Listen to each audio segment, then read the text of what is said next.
Welcome everyone to the start of a new gameplay series on Decisive Campaigns Barbarossa. This game, which you may not have even heard of, is I think one of the best war games that I've played. I mean, it's very good. It's right up there with Advanced Tactics Gold because it is another game by Vic.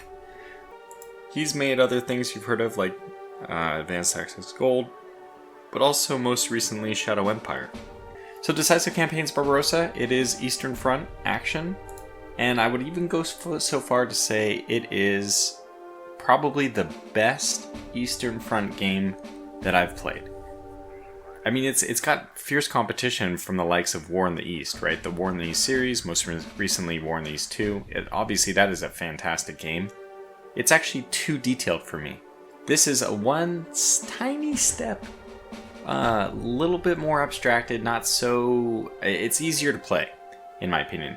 And this game also has a little bit more detail in a very interesting way, and that is in the interpersonal relationships which made up the Wehrmacht upper staff, like between Hitler and all the different army group leaders and the middlemen in between those two guys. I mean, all this, and Goring and, you know, Gurkha and Wagner, all the people who are in charge of logistics, their relationship impacted the way things went. And that's one thing encapsulated by this game, which I actually haven't seen encapsulated by any other game, at least on the Eastern Front. I'll just kind of scroll this. These are the different options here, by the way. Historical we could play if you want to like force things. I think that it just... I don't know what it does exactly, but I think it just forces the AI's hand to choose more historical things. Maybe it also impacts the weather, I'm not sure. You can do mild winter, does what it says. All these are going to affect, by the way, you can see at the bottom, the difficulty for the Soviets or the Germans. Usually, if it's an option which reduces decisions or like if it increases the complexity, generally it hurts the Germans and helps the Soviets. Because a lot of the mechanics are German specific. Like the fuel usage is really only one that the Germans have to worry about, which is, you know, historical, mostly. You can also do tougher Soviets. Obviously, this one can hurt the Germans, help the Soviets. Free setup. You can actually reposition the troops, the starting disposition of forces if you want, but since the AI won't really take advantage of it, I won't use that. We'll use the traditional starting spots. I mean, the historical ones. We can do decisions. So this game, I mentioned about the interpersonal relation. It also has this decision mechanic, which some people might be familiar with from other games of Vic's, like Shadow Empire. These are little things such as an opportunity to get more oil from someplace. But you have a strategic resource called political points, PP. It's basically your political capital to like go to bat and really try to use your position to win over some argument about what to do with the greater German strategy. There is also this Geneva Convention thing, so I like this quote, by the way. The Eastern Front was a bare-knuckled fight without an umpire. It's always good to stop for a second, and to recall the fact that war is frickin' hell. And right now, we have this, the Russian invasion of Ukraine, where people are dying like every day, and it is hell. This is a representation of something which really happened where millions of people died. I don't want to play war games and become numb to the fact that these war games are situations, some like the worst human situations in the history of humanity. So that's, I don't know, it's worth remembering. Okay, let's move on. So the top three, I would say, war games. We're just going to start with all the basic stuff. In fact, I'm going to do a lot of jumping in and out. I just want to quickly say, though, before I jump into this, that the top three Eastern Front war games, I would say, are... This one was probably number one for me, Decisive Campaigns Barbarossa. Number two would be Number two for me would be Hearts of Iron 3. It had the really granular setup. The provinces were pretty small. You could actually get like operational level type decisions on where to move different divisions. It was cool. I remember having such a blast with Hearts of Iron 3 when you actually get to the point of doing Barbarossa and like doing envelopments and all that. I don't think envelopments and stuff like that is supposed to be the point of the strategic warfare. It's supposed to be like your generals are doing all that. It's under the hood. But in Hearthfire 3, you could actually do the tactical maneuvers, and I thought that was very cool. Okay, just to give you a brief overview of how big this game is, this is it. This is the map that we'll be working with, and it is comparable to War in the East. So we can go all the way over to this is the Urals? I forget, whatever the middle mountains are. We have the Caspian Sea, I think. Black Sea down here.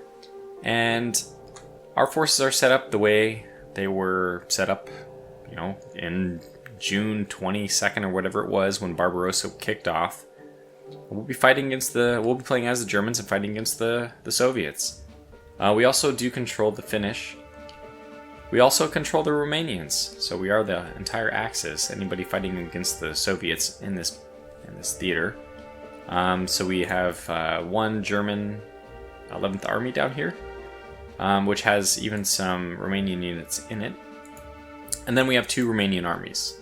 Other than that, the star players will be our Panzer groups. We have Panzer Group 1 in the bottom here.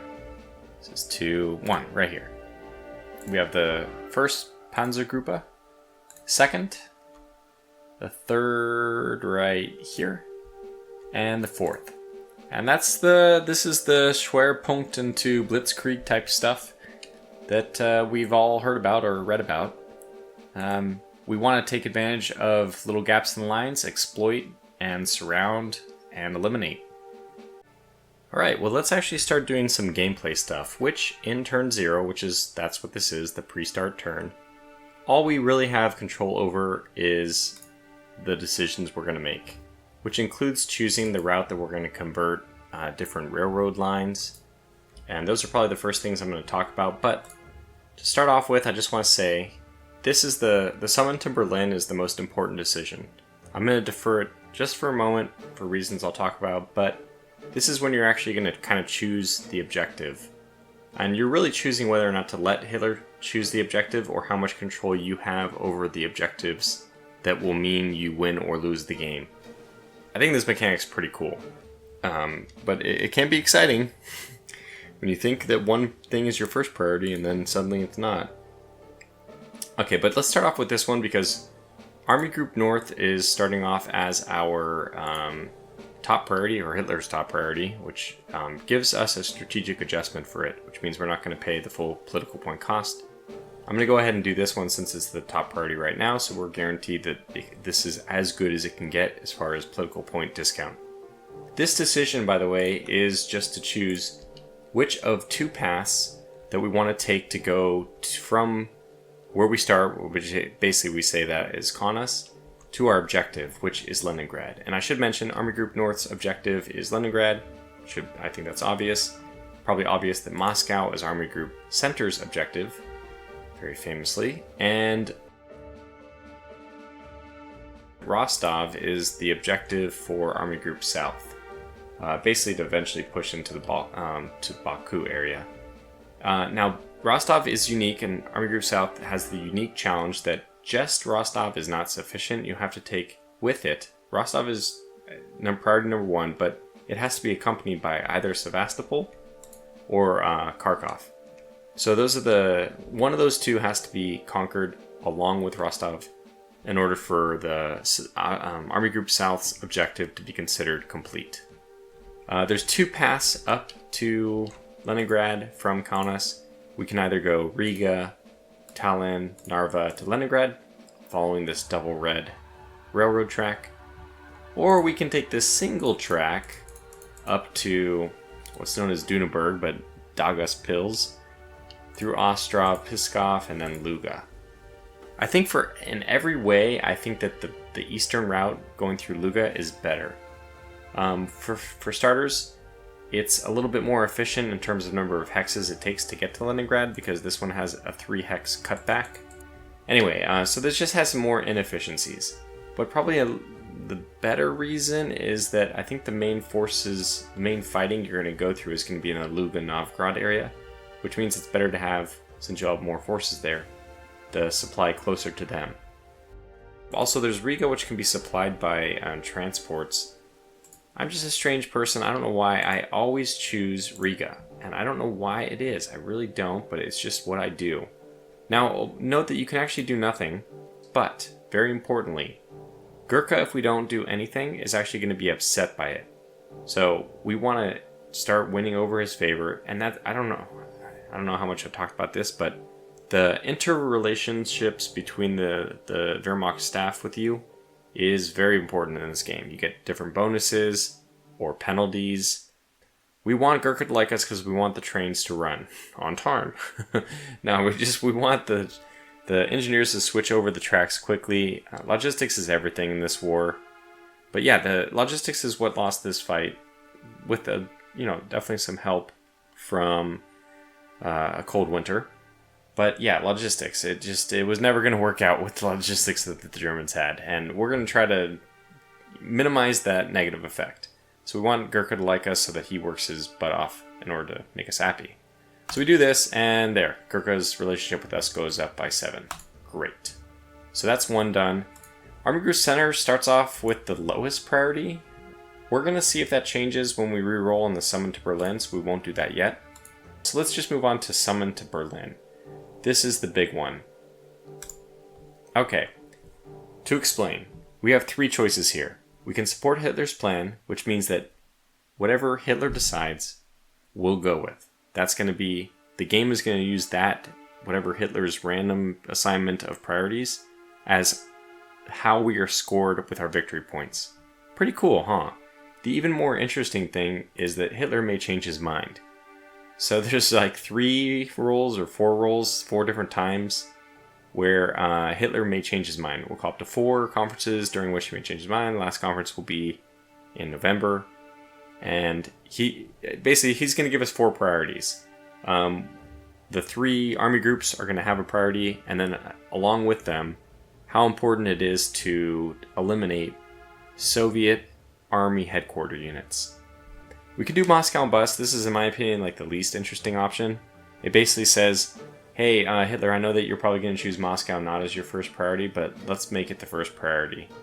And Hitler will be a little bit upset at us for doing that, so we're going to lose some of the support from him. And that also means that we're going to get less political points. You can see we have 16 political points here. I think that this option gives us 60 or something like that. Maybe it's 50. The first option, support Hitler, gives us, I think, 70. So a lot of political points, which is very meaningful. I mean, it's how we get all those decisions to work. But the last one, which is also the very interesting one with support Hitler, I think that I've never done Moscow or bust, but this one seems pretty cool too, is you demand military independence. You basically give Hitler the middle finger, and that, I mean, in some senses, that's very satisfying. And you say, I'm going to choose my priority. We will win at that point if we just capture any one of the 3 objectives from the different army groups, which includes, by the way, the same thing with holding Sevastopol or Kharkov with Rostov. So that's cool because now you can actually just prioritize one objective. All you need to do is grab any one of the 3. You get more points for grabbing more, but if you just want to win, you got to choose which one you want to do. But this one gives you the least amount of political points to work with because you're offending Hitler. He's not going to be lending you his ear for your opinion on various topics like who's going to get fuel, the army or the Luftwaffe? Well, guess where that's going. So, it's a pretty interesting game mechanics here. And, we actually will make a decision. I really want the randomness of the support of Hitler. I think it'll add a lot of interesting drama to the playthrough. So we are absolutely going to do this. It also gives us the most political points, which are very good. So we got great relationship bonus with him. Jumped our relationship up to good. I know it's weird to say, but that's a good thing. Strategic intent will be south as first priority. Destroy army headquarters, then north, then center.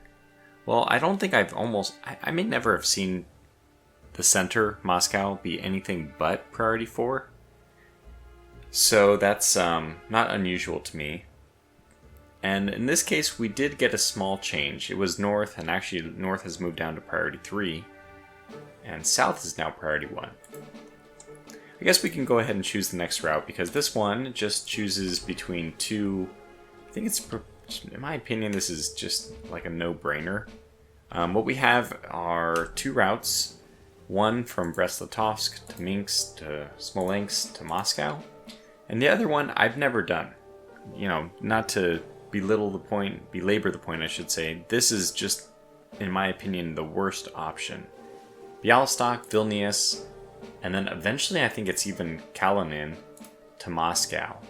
I just don't think that the initial little detour up to Vilnius is worth it. And this area is going to be where you're going to be pushing a lot of your troops this way. So right now, I mean, we can swoop back around and take it. We want to keep this line pushing, so to me it makes the most sense. We'll definitely do that one. So yeah, that top one, take our 6 points. Now look, we have 86 points after doing that decision. And Gurkha's pleased. Good, we have his relationship up to 8 as well. Fantastic. Okay, so we've done most of those. We can also do the what if ones. Okay, so Finland, I think that this one's easier to do first. I don't like to really change this one because it's as far as I know, the situation here is, and I guess I should have explained this, the B is the limit of advance for the Finnish folks. They won't go beyond that, or they're not allowed to. You'll take political points. You can actually command them to do it, but they will take political point penalties. You just generally don't. I mean, political points are more valuable than that, unless there's a really good reason to do it. So the Finnish forces will not move beyond these Bs. And when the German army gets to either Narva or Luga, the Finnish switch over and they now have a 10% chance per turn to agree to go beyond these borders, in which case they can move beyond without suffering that penalty. Now, as the what ifs here, you can double that chance, which means 20% per turn. But I still don't really want to do the victory point loss, especially because if I was to do one, I would rather do it with the Romanians. So we'll leave the status quo there. Then we'll go up to the Romanians, and we'll actually go down to the Romanians. In fact, I'll even use the strategic map to show off that. We can actually do this. And there we go. The Romanians. There's also an opportunity to bring the Romanians in either one turn early or one turn later. Their default activation is turn 2. So the first turn is going to be when all the German forces move into action, with the exception of the 3rd Romanian and the 4th Romanian, which will be either locked if we're on the default thing, or we could use only 3 victory points. It's only 3 victory points to get them to act turn early. Alternatively, we could say, hey, you know what? We aren't going to do much with the Romanian forces anyway. We'll take an additional 3 victory points to have them activate one turn later, which means they'll activate not on turn 2, but on turn 3. Now, I don't think there's a wrong decision here. I think that having them activate at the exact same time they normally do is probably just fine. And honestly, I think you could even get away with having them do one turn later, because the Romanians don't fight spectacularly. The one place that we're really going to miss, and this is why it might be worth the 3 victory points, is if you get a good push in the very beginning, which is not a guarantee, but if you do get a good push in the very beginning, you can try to race over this river before the Soviets are able to fortify it. I keep wanting to say Russians, but they're the Soviets right now. I guess it's interchangeable. I will use the two interchangeably, so just note that. Okay, but so you know what? I've talked myself into it. We're going to go what if for Romania, and we're going to have them activate one turn earlier, just to try to eke out a little bit of an advantage. Although we're going to find out, I'm pretty sure, that the Romanian forces are pretty much garbage at doing everything. But hey, we'll just find out for ourselves that. Oil trains. There's a chance for us to catch a Russian oil train, get a little bit of extra oil. Anytime we can get more barrels, or whatever this stands for, of oil, we always want to do it, naturally. But there's also a chance for us to spend political points to ignore the train. It's kind of confusing. Why would we want to do that? Well, there's 2 negatives for this. If we do delay the train, one, von Bock will be upset, and we may want to have a good positive relationship with him. Also, we may alert the Russians. It probably says that somewhere. The Soviets may end up with like this awareness of something going on, and I don't know what that does exactly. I even looked at the manual for the mechanic, and maybe I missed it, but I think it just adds to their activation, because the Soviets, in like a lot of these games, to simulate Soviet inactivity, they have an activation rule that they do. Anyway, so we'll go ahead and choose capture the train if possible, which is kind of the best of both worlds. First of all, von Bock, I don't think he's going to be happy with this. He won't. But We don't spend political points, which is good. We can still capture the train, which is good. And, you know, we don't... I guess that's it. That's the main thing. Okay, wow. Okay, so it appears that the train was captured with a reasonable time frame, and the oil will be distributed. So we got a roll of 7. It's quite good. This will take 8 days. Von Bach apparently is none the wiser of this, and we've done well for ourselves. Very, very good. Okay, we'll go with the supply the Eisenbahntruppe next. This is going to be the railroads people who are going to change the gauge from German to the Russian one. Now, if we choose to properly equip them, we'll get a big bonus, but von Brauchitz will not be happy. So, yeah, everything is a trade-off, right? So, but we definitely want to give them some resources. So the question for me is really whether it's 4 or 12. And this is crazy. It's a damn lot of points, Gurkha. What if we do this? Do what you can. Okay, so there was many help to do changes. So the construction of battalion's effort went up by plus 19. We did not get from Brauchitz angry, and plus 19 is actually pretty good. Okay, how about rest Eisenbahntruppe? Probably more of the same. It's another 12 and 4. So we give the people in Poland a chance to rest before they jump into their next task. So now it's Keitel that will be annoying. I'm not as worried about annoying him, and I do want to make Gurkha happy. So why don't we go ahead and invest the 12 points in this one? Okay, we got plus 34. My goodness, that's good. Keitel, who I don't really think I care about. His thing is poor. Gurkha's now strong, which is great. So I'm pretty happy with that. Okay, last thing, workshop. This is probably trucks. We can see Wagner, so we know it's trucks. We want to do everything we can to make the trucks happy as well. We'll probably lobby hard for improved workshop facilities. Okay, actually, this is another compromise we could do. Apparently we're going to make Yodel unhappy, but I think it is worth doing at least the bottom one. Okay, let me just think about this for a second. No, it's trucks. We need the trucks. The trucks are everything for us. Ugh.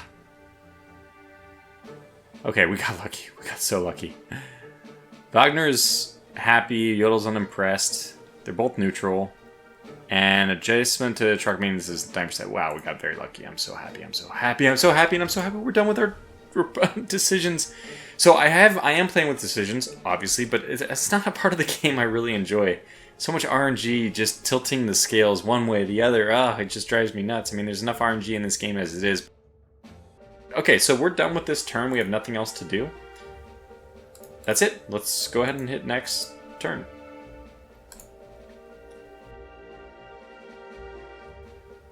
Soviets are basically making a few decisions. I don't even know what decisions they have. I haven't played as them in a long time. Okay, so we'll get these little flavor text entries, and I think that this is... And Halder, thank you, by the way, Ice Killer on my Discord pointed out to me that you are playing as Halder. Effectively, you're playing as Halder. So we have his journal entries to give us the flavor text. They're completely unrelated to our current performance. They're just flavor, but it's kind of fun to read them. So, we know that Hitler's directive is first priority is south. Then destroy army HQs, we'll do our best. Then north, and then Moscow. I think it's always his last priority. Okay, so here we are. We have our turn update. It is that, first of all, our group south has been given a bonus thanks to our having a positive... It's a neutral relationship with von Rundstedt, but it's still a positive one, which gives us a chance for this to happen. And it's happening to 1st Panzer... Oh my gosh, that's wonderful. So our Panzer group army has actually been given a movement bonus. That's fantastic. Our focuses, we are going to have to assign focuses, and if we have a positive relationship with all of the army group people, then you have a chance to assign the command focus to the Panzer groups, where it does the most damage. I mean, it does the best result for you. Otherwise, you have to assign just a normal infantry army, which is still good. I mean, definitely still assign a command focus, but when you can assign it to the Panzer groups, that's better. Theater artillery, we got to assign these too. We haven't done that yet. We also have siege artillery, which is sitting in Warsaw. The Luftwaffe is going to be fully occupied with air superiority. They will have their, usual destroy the Red Army, Red Air Force, the Soviet Air Force. So they'll have 1 or 2 turns, I think, where they're going to be doing that.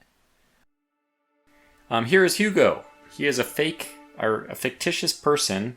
Let's read this here. As are all the other characters mentioned, he is one of the vast numbers of men that you are responsible for, men that trust you, men who believe that you will get them safely home for Christmas, to the embrace of their loved ones. Don't let them down. Hugo's mother is depending on you. I really think that this is a cool mechanic of it. It just shows you that the emphasis of this game is on you being a commanding officer and not on you playing a war game. With the decisions, even though I don't really like those all the time, definitely with the command staff relationship, bonuses and negatives. And then with having Hugo, who's, he can actually die if his division does really poorly. And then you don't have any more war diary entries from him. But anyway, Hugo for us is... I didn't pay attention, but there. The red H means Hugo is there. So he's going to be an Army Group Center, and he's going to be leading the attack on... Press 0. The Brest-Litovsk, which is the place where I will probably end up deploying the siege artillery. Alright, and let's see what decisions we're going to have to make. We'll probably put another cut in. Okay, so we have expand Romanian oil field, civilian oil allocation, theater allocations. I don't know if we'll want to change that yet. We have the D+2 air offensive. This is always one that you have on turn 1 with Hermann Göring. Basically, we get to negotiate with him how long he's not going to help the ground forces, how long he's just going to decimate the Soviet Air Force. And then we have 2 security division things, which is basically just a unfortunate decision in my book. Okay, well, we are going to start off the war in the north. We are going to just do some basic movements in Finland. I guess the war won't really start here. We'll just be moving some forces. The idea is all about taking little chunks out of the Russian army if we can. We have this slightly exposed division. I probably won't even attack it this turn because I want to get everyone else in the position. And yeah, so we're going to borrow one of the troops from the Karelian HQ. What's this HQ? The Southeast Army HQ. So the Southeast Army HQ has I think the brunt of the work to do here. And we'll try to compensate it accordingly by giving it, a couple more units. I actually may even want to pull back in the north because there's not really, the Karelian HQ doesn't really have much to do. And there's not much we can do other than push them to the B and then, okay, what are you going to do from there? You're done. So I like to kind of just set the line, and we'll do that, and we'll do that. And you know what? I think we'll even push a little bit further, and I will leave this 1 hex open. I don't think that they will advance into it. If they do, we still have some pretty good defenses holding the rail, and they surely cannot go 3 hexes like that. I'm positive that would be, unless they have some kind of armor here, which they don't. No armor. So yeah, that would be just too much for them to be able to get away with.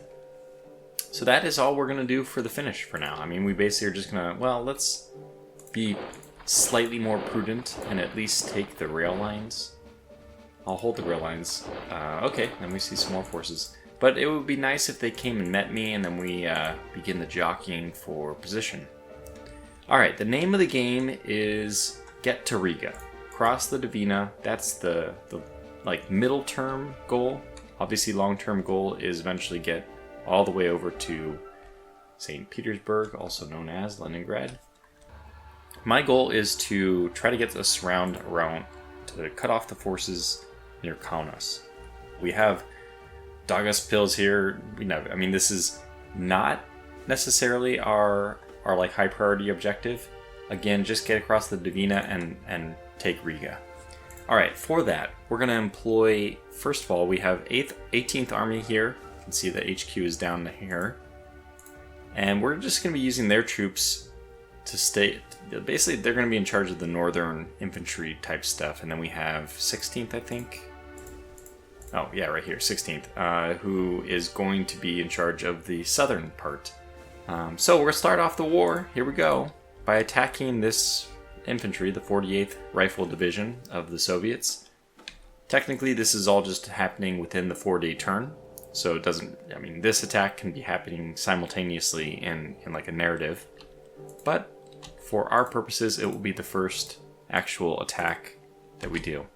I'll be attacking with 3 units. We'll be slightly over the stack penalty. We'd have to do too much in order to undo that. And we got some great results here.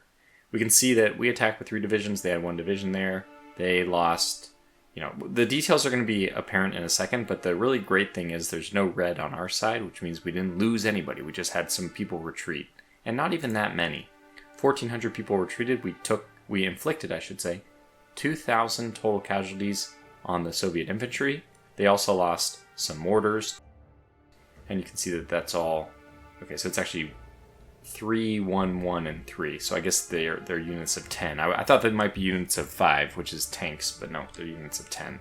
So that explains that. But no, nonetheless, it's a good start. Their readiness has dropped down to 34, which makes them very vulnerable to a follow-up attack.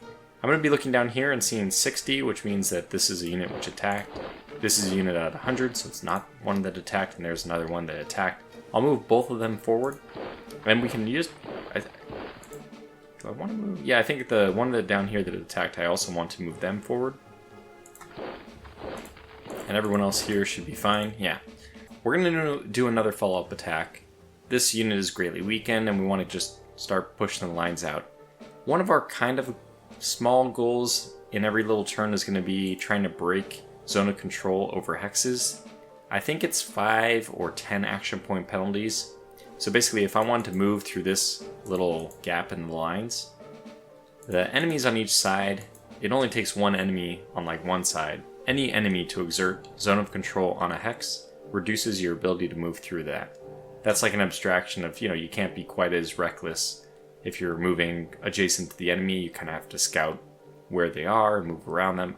Whatever the abstraction is, you move a little bit slower when you're moving through his enemy's zone of control.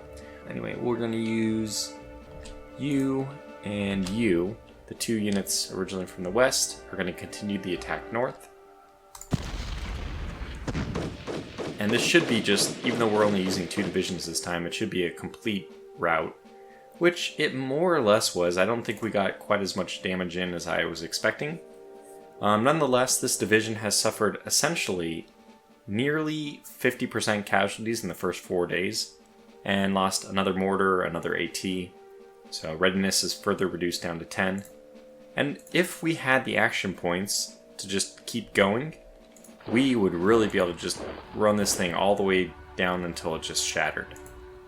But we don't, because that's how it goes, and the abstraction is in 4 days we can do this much movement and that many attacks, and now we're done.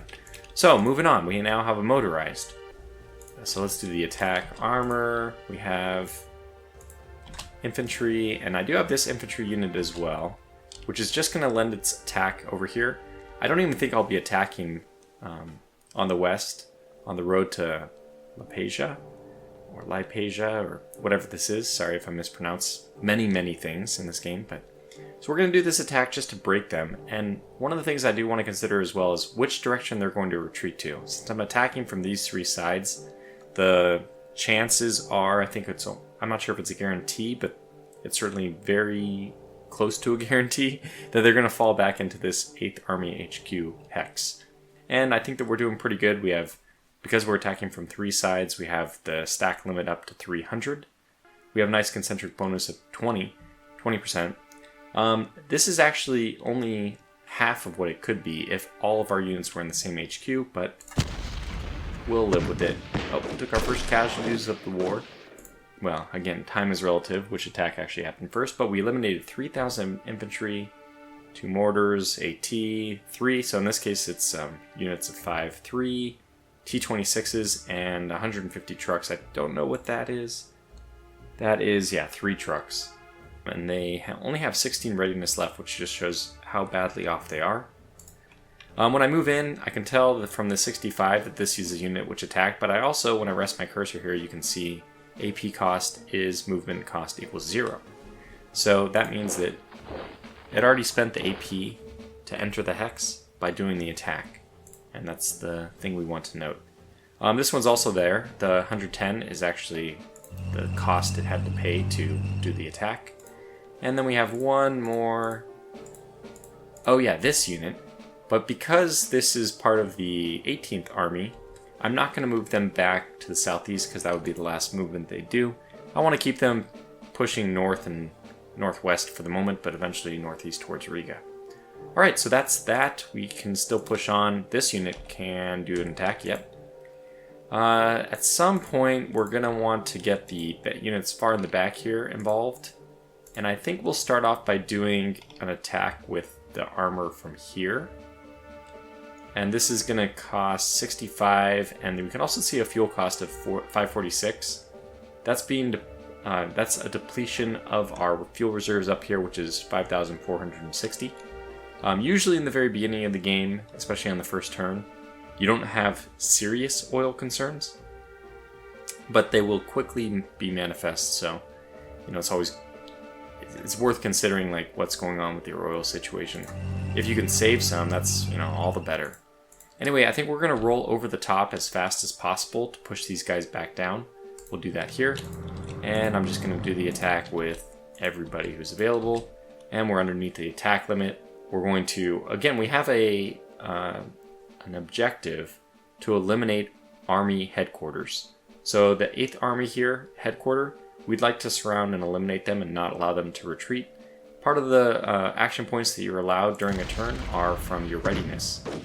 Oof, so we lost. Okay, we lost a Panzer II and a Panzer III, so we didn't lose the Panzer IV. I guess that's good. However, we inflicted 3,400 casualties for infantry. 100 staff also died out of the 250 total, so that's 2/5 of their staff, 40%.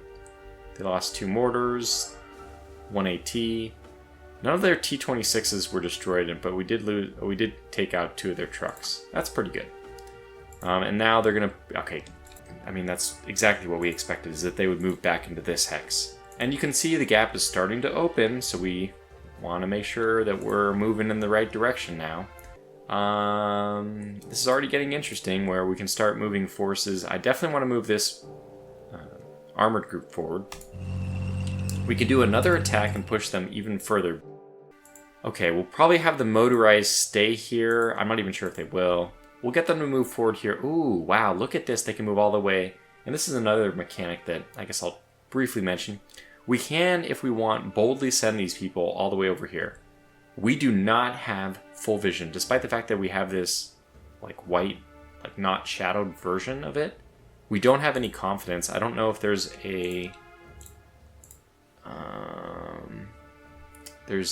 like a hex stat thing, but we probably don't have very much vision over this hex, which means that there could be a unit there.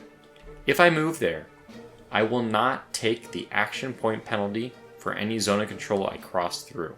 Any unknown zone of control, you don't pay the penalty for it. But the trade-off is, if there's an enemy in any of the hexes I'm moving through, I will just run right into them, and they will get a full ambush attack on me, which is devastating. You fight it like it's a huge penalty, and they get a huge bonus, and generally it's a very bad thing. But we're going to roll the dice. I don't know which of these 2 hexes is better for us. If we want to roll over the top, it's probably better to go here. Okay, wow. So we just went with it. Obviously, the path was here and here, and I didn't choose this path. We obviously wanted to go along the road as much as possible. Can't move up any of there. This unit can move here. I guess we do want to move a unit there because we do eventually... Wow, we can get all the way up to almost Riga. I mean, this is substantial. Of course, we have to still hold this. This guy's got to attack, and you have got to attack. So it's going to be 85 for you to move there, which means I need unit info. So 85, it means you'll be down to 55, or you will move there and you'll be down to 55 as well. Okay, I probably want the unit that has done more attacks to be at only 55 readiness.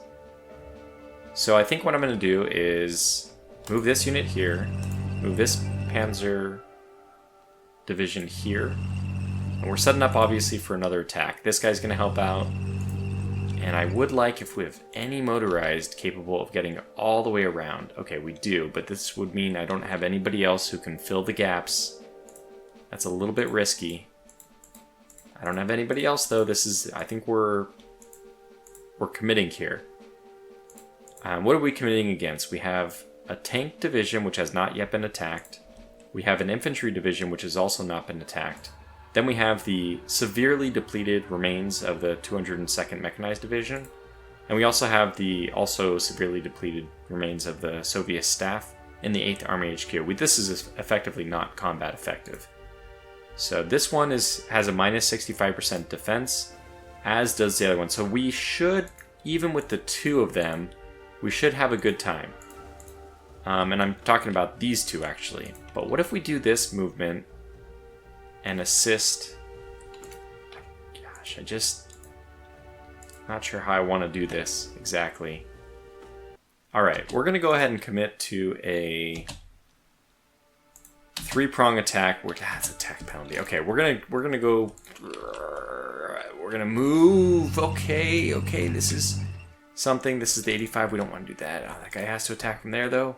All right, we're doing it this way. Unfortunately, this is not ideal, but we're doing it this way because I'm gonna get the better concentric bonus. You can see it's 40% now instead of 20% because they're all from the same army group. army.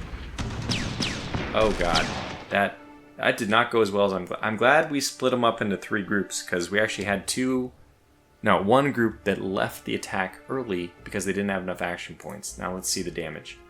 We lost 50 half-tracks, we lost 3 groups, so 15 Panzer 3s, we lost 3 groups of Panzer 4s.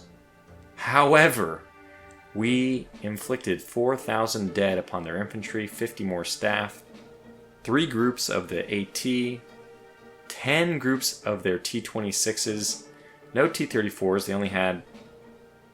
Yeah, okay, they have 5 T-34s, they have 20 lost and 20 remaining of their field guns, and just all their howitzers are left. Okay, but I think it was still a successful attack, and they all moved down here. Okay, I'm going to call that a win. Now, I'm also not going to move in with any of these forces, because I like the line exactly where it is. I don't care about defending this hex.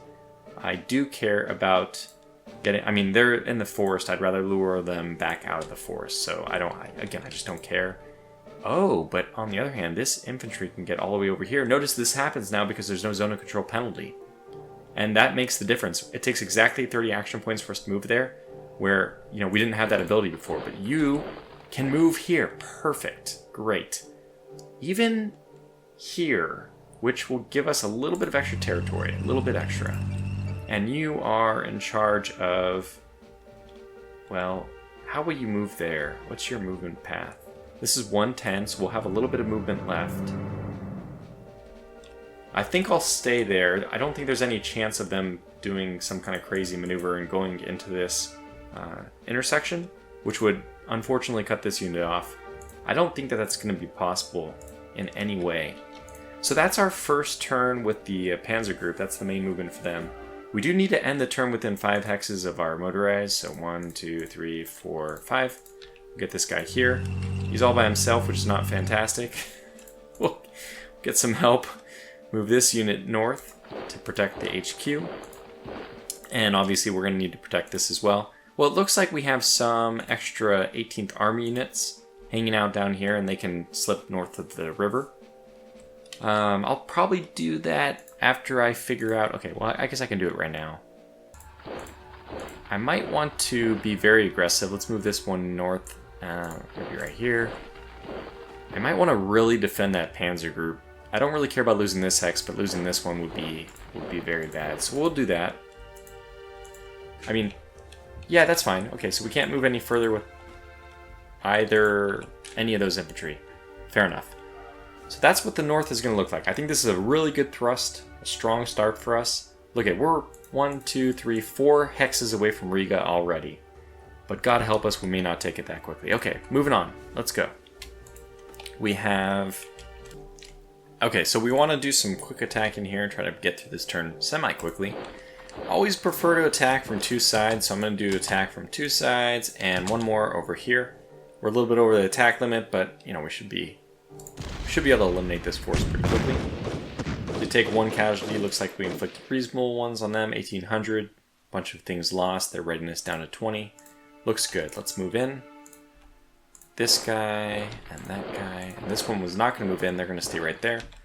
Because I think they're actually done. So I'm not sure where they will end up, but they don't have any more attack power left. So we're not going to do anything more with them. I'd also like to clear this side of the river. Just keep pushing across. That'll put all the pressure on the little forest over here. So we're going to do another attack with everybody who can. I think. Everyone who can or not everyone who can. That's only 2. We might fail this because unfortunately they are in, as we see here, the forest, which gives us some real negatives. But what's the alternative? I don't think we have... I guess we could push one more person in here. Alright, we have 2 infantry. I'm going to move 1 in here, and we're going to do the attack with 2. And I'm going to use the weaker of the 2 then to do this attack. Hopefully 3 is enough. It was, but only barely. And you can see this is the first time we faced real resistance. 1,400 Germans are dead just trying to get them clear of that forest. I'm not sure if that was a wise idea, but we're going to have to take those casualties on the chin. It's the first real rough spot we've hit. I don't actually want the 18th Army HQ to be moving in that direction, so they're not going to, even though they could move in and do another attack. Although we can move them in this turn. I think I will do it, actually. I'll move them in because they can do an attack here, which is good. And you can move north, so we will do that, because you and you... I think all the people who are left, is 1 here and 1 there, can do the attack. A second follow-up attack against this unit. We'd like to clear south of the river. That's my goal. Alright, we did barely squeak it in. No losses there, that's good. 2,200 more casualties on the Soviets. I mean, this is... Barbarossa is brutal, man. They're going to take so many casualties. That unit's basically decimated. I didn't switch back, so the next one we're going to have a kind of a funky time. Those 2 both drop there. We're not going to move that unit north, but this one we are going to move in. Now, this seems crazy. We have a hole in our line, right? Well, don't worry. It's a turn-based game. We can fill that in.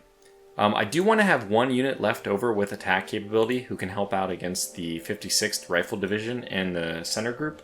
So that's just something we need to just remind ourselves.